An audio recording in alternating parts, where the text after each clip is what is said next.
dado el pendulazo a la derecha en el mundo? No, Canadá giró a la izquierda, Australia giró a la izquierda. Ten mucho cuidado. El pendulazo a la derecha es parte de la promoción de la propaganda rusa, pero no es tanto. ¿Cree que Vox tenga oportunidades reales de llegar al gobierno eventualmente? De llegar al gobierno, sí, como aliados del PP.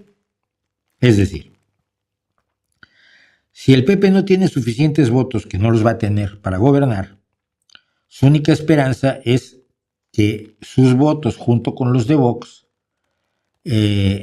quizás Ciudadanos, si todavía anda por ahí, y la derecha catalana y la derecha vasca, la derecha gallega, le den suficientes escaños como para gobernar.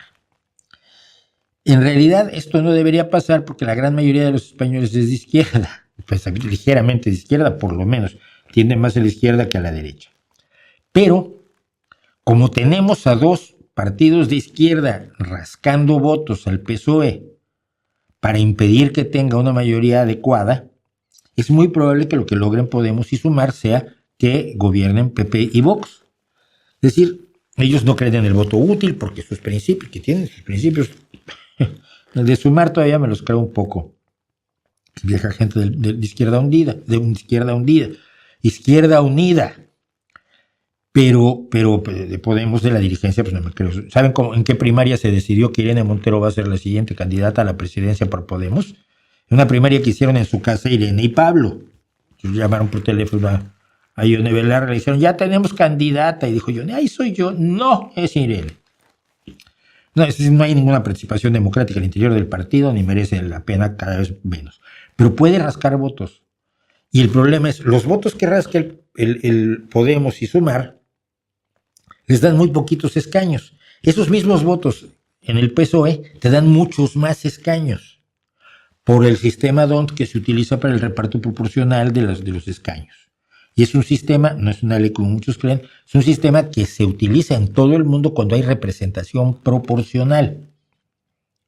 En Estados Unidos no hay representación proporcional. Si tú ganas por un voto, tú tienes toda la representación.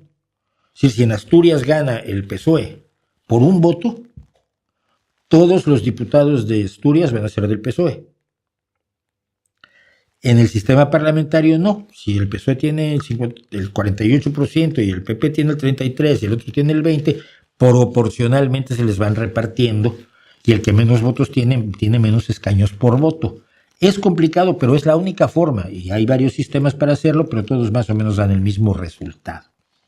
Entonces, en ese sentido es en el que el voto útil al PSOE, que puede tener todos los defectos del mundo, que estaría yo, si quieres, de acuerdo, que son un partido de seres humanos, el voto que no es del PSOE, pero es de izquierda y se va a Sumar o a Podemos, le quita escaños a la izquierda en general.